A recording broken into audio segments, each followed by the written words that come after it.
بسم الله الرحمن الرحيم. الحمد لله رب العالمين، والصلاة والسلام على أشرف الأنبياء والمرسلين وعلى آله وأصحابه أجمعين ومن تبعهم بإحسان إلى يوم الدين. أما بعد، محترم حضرات اور پردہ نشین خواتین اسلام، نماز تراویح کے بعد روزانہ ہم اور آپ رسوم و رواج سے متعلق متفرق باتیں اور ساتھ میں جو غلط رسمیں ہمارے اور آپ کے سماج میں رائج ہیں، جو رواج چل پڑے ہیں جن کا دین و ایمان سے، مسلمان کے طریقے زندگی سے تعلق نہیں ہے، ایسی بہت ساری رسومات یا بہت سارے رواج کا ہم اور آپ تذکرہ کرتے ہوئے آگے بڑھ رہے ہیں۔ کل کے درس میں نے آپ کے سامنے یہ بات رکھی کہ ہمارے سماج میں جو غلط رسمیں رائج ہیں ان میں سے ایک رسم وہ ہے جس کا تعلق نظر اتارنے سے، یعنی نظر بد سے بچنا، یا نظر بد اگر کسی کو لگ جائے تو اس کے علاج کے طور پر کی جانے والی رسمیں۔ کل میں نے آپ کے سامنے بنیادی طور پر یہ مسئلہ واضح کر لیا تھا کہ نظر کا لگنا برحق ہے، اور نظر کے لگنے سے کہاں تک نقصان ہو سکتا ہے، شریعت مطہرہ میں ہمیں کیا کیا تفصیلات بتائی گئیں، نظر لگنے سے بچنے کے لیے کن چیزوں کی پابندی کرنی چاہیے، اور اللہ نہ کرے اگر کسی کو نظر بد لگ جائے تو پھر اس کے علاج کا شرعی طریقہ کیا ہے، یہ کل آپ کے سامنے میں نے بات واضح کر لی۔ آج آپ کے سامنے میں وہ رسوم و رسمیں آپ کے سامنے رکھنا چاہتا ہوں جو نظر اتارنے کے نام پہ ہمارے سماج میں رائج ہیں، جبکہ شریعت مطہرہ سے یا پھر یہ کہ کم سے کم جائز ہونے سے اس کا کوئی تعلق نہیں ہے۔ اس مسئلے کو سمجھنے سے پہلے ایک بنیادی اصول اور ضابطہ یاد رکھ لیجئے۔ کسی بھی چیز سے بچنے کے لیے، جیسے کسی بیماری، کسی نقصان سے بچنے کے لیے، یا پھر نقصان لاحق ہو گیا ہے تو اس نقصان کو ختم کرنے کے لیے کون سی چیز کو ہم ذریعہ بنا سکتے ہیں، یہ شریعت نے ہم اور آپ کو بتایا ہوا ہے۔ ہم بات نظر بد کی کر رہے ہیں، لیکن ضابطہ عام ہے۔ کوئی بھی بیماری ہے، کوئی بھی تکلیف ہے، کوئی بھی پریشانی ہے، کوئی بھی نقصان ہے، وہ نقصان لاحق ہونے سے پہلے اگر ہم بچنے کے لیے کسی چیز کو سبب بنانا چاہ رہے ہیں، یا نقصان لاحق ہو جانے کے بعد اس نقصان سے باہر نکلنے کے لیے کسی چیز کو ذریعہ بنانا چاہ رہے ہیں، تو اسلامی شریعت نے یہ ضابطہ ہم اور آپ کو دیا ہے کہ جس چیز کو ہم سبب یا ذریعہ بنا رہے ہیں اس کا سبب ہونا یا تو شریعت مطہرہ سے ثابت ہو، قرآن و سنت کی دلیل سے ثابت ہو، یا پھر یہ کہ تجربے سے ثابت ہو، اور تجربے سے مراد وہ تجربہ جو میڈیکل کی دنیا میں مثال کے طور پر ڈاکٹروں کا تجربہ، یا پھر کھیتی باڑی کے میدان میں کسان کا اپنا تجربہ، وہ تجربہ جس کی معقول توجیہ کی جا سکتی ہے، وہ تجربہ جس کے پیچھے جو ہے معقول توجیہ ہو، جو توجیہ اسباب کو مسببات سے جوڑنے والی ہو۔ جیسے مثال کے طور پر آدمی کے جسم میں حرارت بڑھتی ہے، بخار آتا ہے، تو جو دوائی کھائی جاتی ہے، چاہے ڈاکٹر دے چاہے حکیم دے، وہ آپ کو بتاتا ہے کہ اس دوا کے اندر اللہ نے کیا تاثیر رکھی ہے، وہ جسم میں جانے کے بعد کیا اثر انسان پہ کرتی، معقول توجیہ ممکن ہے، اس کو کہتے ہیں تجربہ۔ تو ایسے تجربے اور تحقیق کی بنیاد پر مبنی جو چیز سبب بنتی ہے اسی کو سبب بنایا جا سکتا ہے۔ اب جو چیز آدمی اختیار کر رہا ہے سبب کے طور پر، لیکن اس کے سبب ہونے کی شریعت میں بھی دلیل نہیں، اور اس کے سبب ہونے کی کوئی معقول تجزیے کی بنیاد پر کوئی توجیہ نہیں ہو سکتی، ایسے سبب کو اختیار کرنا اسلامی شریعت کی نظر میں شرک اصغر ہے۔ ایسی کسی بھی چیز کو سبب بنانا جو سبب نہیں ہے، آدمی اپنی طرف سے کسی نقصان سے بچنے کے لیے سبب بنا لیتا ہے یا نقصان سے نکلنے کے لیے سبب بنا لیتا ہے، یہ شرک اصغر ہے۔ اور اگر جس چیز کو سبب بنایا ہے اس پر یقین کر لیتا ہے کہ یہی شفا دینے والا، یہی مجھے نقصان سے بچا لے گا، یہی مجھے نقصان سے نکال لے گا، پھر تو یہ شرک اکبر ہے، آدمی کو دائرہ اسلام سے باہر لے جا سکتا ہے۔ تو ضابطہ یہ ہے کہ ہم جس چیز کو سبب بنا رہے ہیں سب سے پہلے اس کا سبب ہونا یا تو شرعی بنیاد پر ثابت ہو، یا پھر یہ کہ وہ تجربے تحقیق کی بنیاد پر اس کا سبب ہونا ثابت ہو۔ رہا لوگوں نے اپنے آبا و اجداد سے سن لیا، किसी समाज में कोई चीज चल पड़ी, लोग करते आ रहे हैं, न उसका सबब होना शरीयत से साबित है, न ही तजर्बे की बुनियाद पर उसकी कोई तवजीह माकूल हो सकती है, ऐसी सूरत में यह नाजायज सबब है, शिर्क असगर है। यह बुनियादी ज़ाबिता आप याद रखिए। इस ज़ाबिते को अगर हम और आप समझ रहे हैं तो फिर आइए मैं कुछ शक्लें आपको बताता हूं जो हमारे समाज में नजरे बद से बचने के लिए या नजर लग जाने के बाद उसके असर को जाइल करने, खत्म करने के लिए लोग अपनाते हैं, जो कि रस्म रिवाज की कबील से। यह गलत रस्म है, लोगों के अंदर चल पड़ी है, यह रिवाज है समाज का, जबकि इसका सबब होना साबित नहीं है। उनमें से एक रस्म है, आप सभी जानते हैं, हमारे अपने इलाके में राइज है, जिस बच्चे को, जिस आदमी को, जिस खातून को नजर लग जाती है, पता चलता है तबीयत में बेचैनी वगैरह है, झाड़ू से नजर उतारी जाती। झाड़ू, जो घर में झाड़ू लगाया जाता है ना, इससे नजर उतारी जाती है। ये हिंदुआना रस्म है, आपको मालूम होना चाहिए, हिंदुआना रस्म है। हिंदुओं का तरीका इस्लामी शरीयत से इसका कोई ताल्लुक नहीं, और नजर का झाड़ू से कोई ताल्लुक नहीं। नजर किसी इंसान की नजर से उसका ताल्लुक है। कल मैंने आपको बताया, जिस आदमी की नजर लग जाए, अल्लाह के नबी ने कहा उसी को गुस्ल करवा के या वजू करवा के उसके पानी को पिलाया जाए। यहां समझ में आता है माकूल सबब, ये तो अल्लाह के नबी ने खुद बता दिया, लेकिन उसके पीछे सबब भी समझ में आता है। यहां झाड़ू का आदमी की नजर से क्या ताल्लुक है, और अगर कोई है भी, वो हिंदुआना तौजीहात की बुनियाद पर इस्लामी शरीयत की तालीमात से मेल नहीं खाता। झाड़ू के जरिए लोग जो है नजर उतारते हैं, और हमने देखा है बचपन आप ही के दरमियान से तो हम हैं, आपके खानदान हमारे खानदान, आपका पड़ोस हमारा पड़ोस, आपकी गली हमारी गली, सब हमने देखी हुई। हमने देखा है बाकायदा घर में जो झाड़ू लगाया जाता है, वो झाड़ू लेके आदमी की नजर उतारी जाती है। और इतना ही नहीं, उसमें नजर उतारने में बाज़ औक़ात हमने यहां तक देखा है कि लोग क्या करते हैं, नजर उतारने के बाद मशरिक की तरफ थूकना, मगरिब की तरफ थूक देना, थू थू थू करना, दाएं तरफ थूकना, बाएं तरफ थूकना, ये सब वो तरीके हैं जो रिवाज हैं हमारे समाज के अंदर चल पड़े हैं, नजर उतारने के नाम पे लोग करते हैं। इस्लामी शरीयत से इसका कोई ताल्लुक नहीं, और इलाज से भी इसका कोई ताल्लुक नहीं, लोगों के अंदर चल पड़ा एक रिवाज है। तो नजर उतारना झाड़ू से एक गलत रस्म है जो हमारे और आपके समाज में राइज है। दूसरी रस्म है नजर उतारने का, दूसरा तरीका है वो है रंगीन पानी, लाल पीला पानी, लाल पीला पानी। और बसा औकात तो वो जो कुमकुम होता है ना, जो गैर मुस्लिम अपनी पूजा में इस्तेमाल करते हैं अपने बुतों के सामने, वो पानी, उसे पानी में मिलाकर लाल पीला पानी उतारते हैं, लाल पीला पानी उतारते हैं, और उतारने के बाद उस पानी को लाकर घर के सामने रोड पर सीधे बिछा देते हैं, ऐसे कि पूरे रास्ते को वो घेर ले। अब उनके पास अकीदा यह है कि ये नजर, जैसे ही पानी उतारा गया, वो नजर आदमी पर से उतरकर पानी में आ गई। अब पानी में आने के बाद अब वो रास्ते पर डाल दी जाती है। अब यहां दूसरा मसला शुरू हो जाता है, रास्ता चलने वाले लोग अगर रास्ते में वो नजर उतारा हुआ पानी, और कभी उसके अंदर एक और चीज भी आपने देखी होगी, कोयला इस्तेमाल करते हैं, कोयला इस्तेमाल करते हैं, उसके साथ कोयला है या फिर रंगीन पानी, वो अगर डाल दिया गया, कोई आदमी वो रास्ता क्रॉस नहीं करता, उसे फलांगना नहीं चाहता, डरता है आदमी, आदमी को डर लगता है कि कहीं मैं वो फलांग गया तो वो नजर मुझे लग जाएगी। ला हौला वला कुव्वता इल्ला बिल्लाह। ये सब वो गलत रस्म और रिवाज हैं जो सिर्फ गलत रस्म नहीं, मेरे और आपके ईमान और अकीदे में बिगाड़ पैदा करने वाली रस्में। लाल पीला पानी, रंगीन पानी आपकी नजर क्या उतारेगा, और उसके अंदर कोयला डाल देंगे तो काली नजर उसमें क्या उतर आएगी, और आदमी उस पर बिछा दे, आप फलांग जाएंगे तो आपका क्या नुकसान हो जाएगा। औज़ु बिल्लाह पढ़िए, शैतान के शर से पनाह मांगिए, और इन सब चीजों से निकल के बाहर आइए। ये एक और तरीका है नजर उतारने का जो हमारे समाज में राइज है।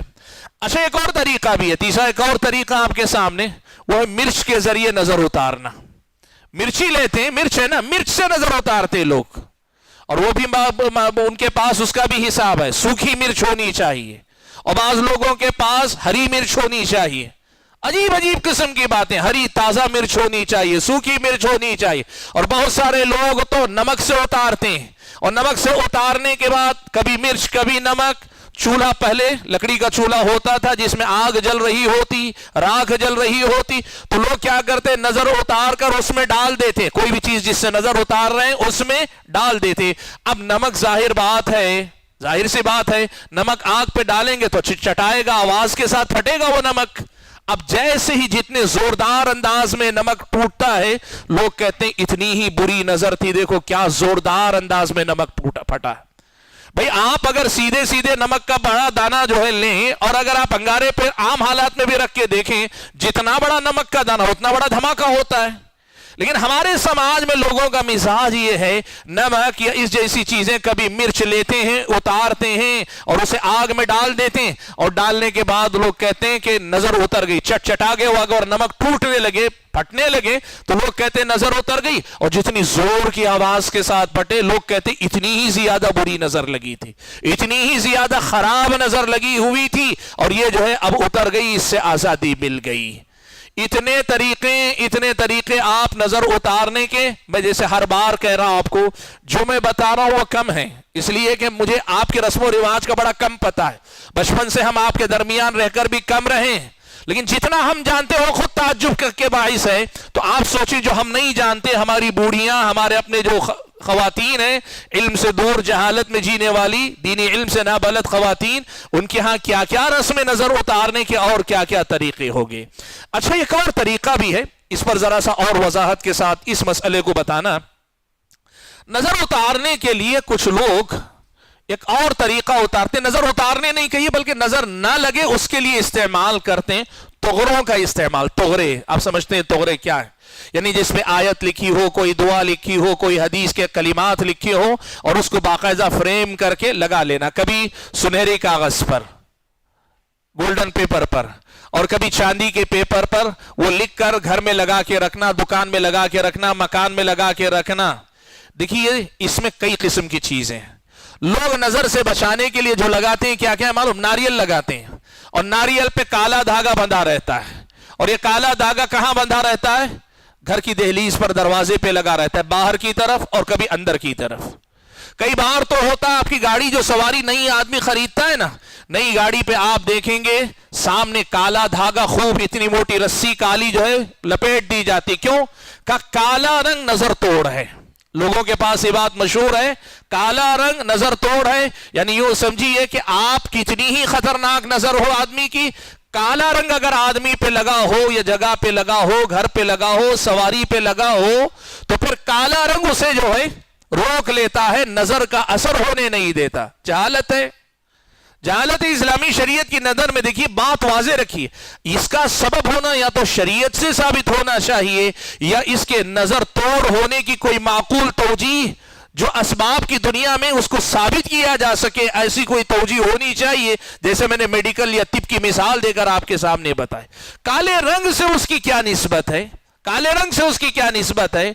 इतनी सारी शक्लें हैं काले धागे की। इसी काले धागे की शक्ल हाथ में भी लोगों को पहना दी जाती है, यही काला धागा गले में बांध दिया जाता है, छोटे से बच्चे के पैर में बांध दिया जाता है काला धागा। इतना है काला काला काला धागा, लोग काले रंग और नजर को एक दूसरे का दुश्मन समझते हैं, और काले रंग के धागों में समझते हैं कि नजर का पूरा पूरा इंतजाम है कि वो नहीं लगेगी। गलत रस्म है। आप जानते हैं ये काले रंग की इस किस्म की चीजों का इस्तेमाल करना, ये इस्लामी शरीयत की नजर में तावीज है, और तावीज की वो शक्ल जिसे शिर्क कहा गया, जिसे इस्लामी शरीयत में शिर्क असगर कहा गया। और अगर कोई आदमी इन्हीं पर अगर भरोसा, इनको सबब समझे तो शिर्क असगर, लेकिन अगर इन्हीं पे भरोसा कर ले कि यही नुकसान से रोक लेते, यही नुकसान से बचा लेते, तब तो ये शिर्क अकबर है। यहां आदमी नजर से बचना चाह रहा है, ईमान का बेड़ा गर्क कर रहा है। यहां आदमी नजर से बचना चाहता है लेकिन शिर्क में जा रहा है। यहां आदमी नजर के नुकसानात से हिफाजत के नाम पर शिर्क असगर कम से कम दर्जे में जा रहा है। और शिर्क असगर का दर्जा मालूम है आपको? शिर्क असगर का दर्जा है शराब, जिना, चोरी, कत्ल वगैरह से बड़ा गुनाह है। गुनाह कबीरा में भी बड़े ऊंचे दर्जे का गुनाह है शिर्क असगर, अगर आदमी इस दर्जे का करे। ये जो मसाइल हैं, आप देखिए हमारे पास पूरे रस्म और रिवाज के नाम पे ये सब कुछ चलता है। ये रस्म है, चल पड़ी है। اب میں نے کہا تغروں کی بات جو اسی سے جڑی ہوئی ہے، جو لٹکائی جانے والی چیزیں، کبھی اس قسم کی مادی چیزیں، کالا دھاگا ہے، ناریل ہے، لیمو ہے، لال مرچ ہے، ہری مرچ ہے، لیمو اور مرچ ملا کر باندھ دی جاتی، کیا نظر توڑ ہے، سب نظر توڑ ہیں۔ یہ ساری چیزیں یہ شرکیات کی قبیل سے ہیں۔ اور دوسرا طریقہ ہے تغرے، جن کو میں نے کہا سنہرے کاغذ میں یا اس میں قرآنی آیتیں لکھ کر لگانا۔ دیکھیے قرآن کو اللہ نے شفا بنایا، کل میں نے آپ کو بتایا آپ قرآنی آیتوں کے ذریعے اپنی حفاظت بھی کریں پڑھ کر، اور قرآنی آیتوں کے ذریعے علاج بھی کیجئے پڑھ کر، لیکن اسے تعویذ بنا کر گلے میں لٹکا لینا یا اسے تغرے بنا کر گھر میں لٹکا دینا، یہ اسلامی شریعت کی نظر میں ناجائز طریقہ، غلط طریقہ۔ اگر قرآن شفا ہے، اور یقیناً شفا ہے، قرآن کے بارے میں خود اللہ نے کہا شفا ہے، تو یقیناً شفا ہے، تو اس کا طریقہ بھی اللہ کے نبی نے سکھایا نا۔ ساری زندگی اللہ کے نبی خود اور صحابہ کو اس قرآن کے ذریعے شفا پہنچاتے رہے، علاج کا ذریعہ اللہ کے نبی بتاتے رہے، لیکن کیا کبھی اللہ کے نبی نے تغرے بنا کے لگائے اپنے گھر میں؟ ہمارے سماج میں جو تغرے لگائے جاتے ہیں نا، کئی بار کلمہ لا الہ الا اللہ محمد الرسول اللہ، کئی مرتبہ آیت الکرسی، کئی مرتبہ لا حول ولا قوت الا باللہ، اسی قسم کے وہ دعائیں جن میں شفا کی امید رکھی جاتی، ان کو بنا کر لگاتے ہیں۔ اب دیکھیے تغرے لگانے والے جو لوگ ہوتے ہیں نا، ان کے تین میں سے ایک مقصد ہوگا، یا تو وہ گھر کی زیب و زینت بڑھانا چاہتے ہیں، یہ تغرے لگا کے اچھے خط میں، رسم الخط میں، یا اچھے ڈیزائن میں، کبھی کپڑے پہ ڈیزائن کیا ہوا، کبھی کسی دھات سے بنا ہوا، بہرحال کوئی شکل میں اسے نقش و نگار کے لیے استعمال کرنا چاہتے ہیں ایک۔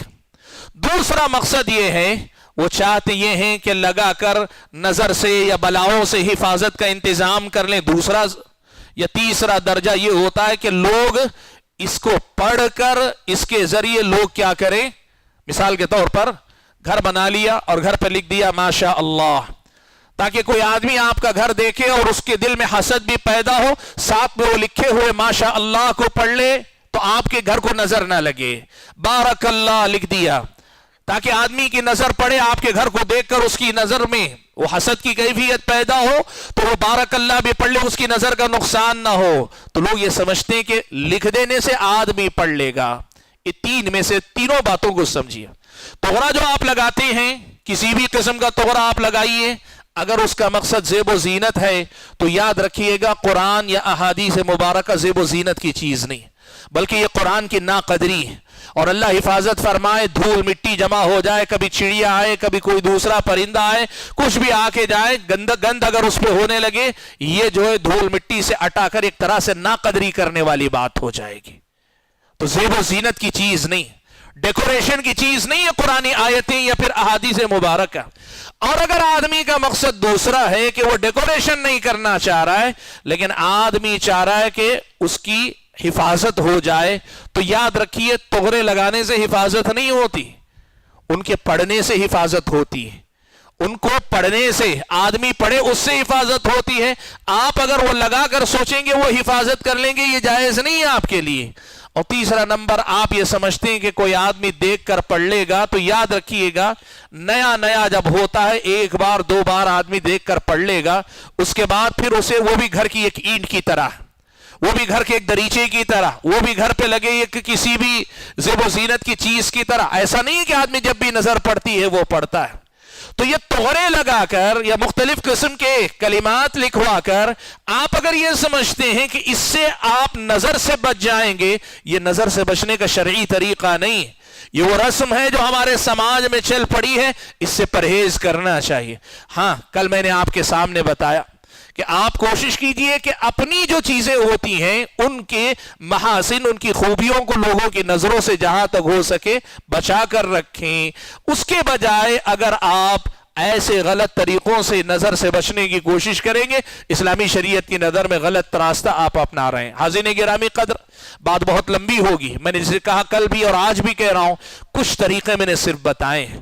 اس سے ہٹ کر بھی نظر لگنے سے بچنے کے لیے اور لگ جانے کے بعد نظر اتارنے کے لیے لوگ طرح طرح کے طریقے اپناتے ہیں، لیکن ان طریقوں کا رواج ہے، چلن ہے، رسم ہے ہمارے سماج میں، لیکن دین و ایمان سے، ایک مسلمان کے طریقے سے اس کا کوئی لینا دینا نہیں۔ یا تو یہ خالص جہالت پر مبنی ہے، یا پھر आबा व अजदाद की तकलीद पर, अंधी तकलीद पर मबनी है, या फिर गैर मुस्लिमों की तहजीब और कल्चर से मुतासिर होने के नतीजे में हमारे अंदर आए हैं। बहैसियत मुसलमान आपके सामने कोई भी ऐसी रस्म, कोई भी ऐसा रिवाज आता है, आपको करना क्या है? आप इल्म वाले हैं, तहकीक कीजिए खुद ही। और अगर आपके अंदर इतनी इस्तिताअत नहीं कि आपको तहकीक कर सकें, तो अहले इल्म से राबिता कीजिए, पूछिए कि क्या यह तरीका सही है, नजर लगने से बचने के लिए यह करना सही है, या नजर लग गई है तो उसके असर का खातिमा करने के लिए ऐसा करना सही है। मालूम कीजिए। फस्अलु अहल ज़िक्र इन कुंतुम ला तालमून, अगर नहीं जानते तो जानकारों से पूछा करो। अल्लाह ताला ने इसी का हम और आपको हुक्म दिया है। तो आज के दर्स में मैंने आपके सामने कोशिश की कि बहुत ही मुख्तसर, तफसील में गए बगैर कुछ रस्मों की तरफ इशारा करो। नजर उतारने के नाम पे ऐसी जितनी भी रस्में राइज हैं, ये सब के सब बेबुनियाद हैं। इस्लामी शरीयत की तालीमात की रोशनी में इनसे परहेज करना एक मुसलमान का दीनी व ईमानी फरीजा है। अल्लाह से दुआ कीजिए कि अल्लाह ताला मुझे और आप सभी हजरात और ख़वातीन को ये जो बातें हम और आप सुनते हैं, इनकी रोशनी में अपने घर के अंदर, समाज के अंदर, खानदान कबीले के अंदर ऐसी रस्में हैं तो उनका खातिमा करने की अल्लाह मुझे और आपको तौफीक इनायत फरमाए। अल्लाह ताला दीन और ईमान के रास्ते पर मरते दम तक साबित कदम रखे। आमीन व आखिर दावाना अनिल हम्दुलिल्लाहि रब्बिल आलमीन। जी।